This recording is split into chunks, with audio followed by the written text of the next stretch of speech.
Now let's see some boss damage.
Not bad.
You'll find no faith here. Can't make sure of that.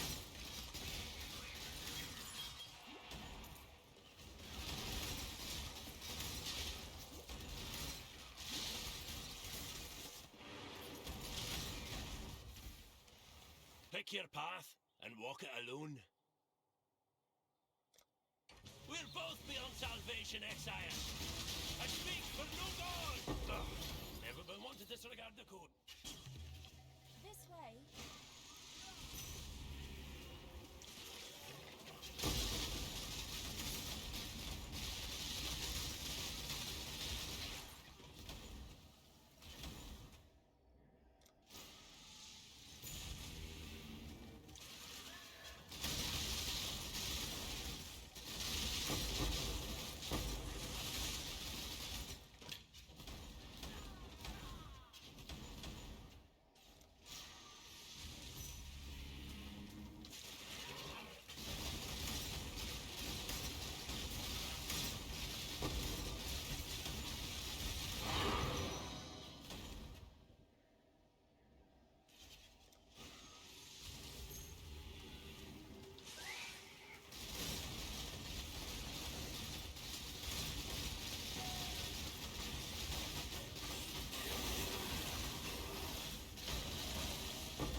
Alright, boys and girls, as I promised you with a follow-up to the final build of Winter Orb. Winter Orb is a great skill, however, it's still in the no-no zone. Yes, it got buffed recently, as we can see, but the problem is still the damage consistency and the aspect of survivability, especially with the league mechanics. If you don't move around a lot, you're probably gonna get one-shotted or maybe overwhelmed by mercenaries or whatever element you have in the map. However, like if you stand still and channeling, you can keep a consistent damage toll on the enemy. In the acts, as you can see in my previous video, I show some really clear in the campaign and the beginning of the game, but the early maps I start getting some hardship, so I start pouring currency. The more currency you pour, the better the skill is going to perform. However, there are many other choices better than Winter Orb this time, but if you're willing to go far away, in my standard, any build above 20 divine, I consider it an expensive build. I know some player, many of you, have builds where 300 or 400 divine orbs, probably a mirror, but in my case, I'm trying to keep budget as soon as possible, and for me, this build is not a budget build. Especially things like Will Clash corrupted with maximum power charges. This cost me around 15 divine orbs. Yes, the build is an assassin. You accumulate all the power charges, especially with the help of the new reworked Relikish count as have maximum number of power charges. With the Will Clash, you all the time going to have 75 spell block chance. However, there's a 25 chance you get hit. Probably you'll get one-shotted, but 75, it's fair enough for me to survive many hardcore maps. You still have to stay away from degens and anything that actually a little bit drain your HP. This build is immune to corrupted blood, but not immune to bleeding, so you have to care about the jewels you're using with reduced bleeding duration. I can see that this thing here also can cost a little bit between 8 to 9 divine to craft. Additional curse for additional damage, physical damage from hits taken as cold. This one is not crafted, it was just a lucky exalted orb slam with spell critical strike chance. You can put life. In my case, I put avoid elemental ailment better than the life, because in the tree there is a mastery that says you get 15% more life if your body armor have no life modifier. I prefer that route. In here we got Badge of the Brotherhood, so your endurance charge, your power charge is equal to your frenzy charge is equal to your power charges, and with gain frenzy charge on hit, this is achievable. Toolfall have a drawback: you lose power charges. You ain't gonna lose power charges because your Relocation Patient is count as maximum power charge. Also for Malachi Loop. For the belt, I use Graven Secret because it gives you maximum power charge. At the same time, it change your power charges as absorption charges, means you take damage. As you can see in the map, I took damage many times. I survived because it's not about regen, it's about leech and recoup energy shield. For the tree, straightforward. It's a generic tree, nothing special about it. You've seen this view on many previous leagues with the help of Lethal Pride. Actually, I got this pretty cheap, but I assume this will be expensive sooner. Maybe there's like 2 nodes, 5% to deal double damage, which is really helpful. For the cluster jewels, I use a cold cluster jewel, making sure that you have Doriani lesson, because this is one of the aspects of survivability. Without Doriani lessons, you ain't gonna have a survivability like life leech. For the mediums, I get like magnifier and vast power. Yeah, this orientation here will cost you around 5 or 6 divines. You can craft them yourself if you have a lot of alteration and a lot of patience for click. And here is very important. 5% Lich is instant. This will include life and energy shield. And don't forget to invest a lot of area effect. Why I choose magnifier and area effect is simply because Winter Orb, after the rework, it doesn't hit the same target if you channel, but it splash all the projectiles all around you and all around the enemy. So you should have a lot of area in order for these projectiles to overlap.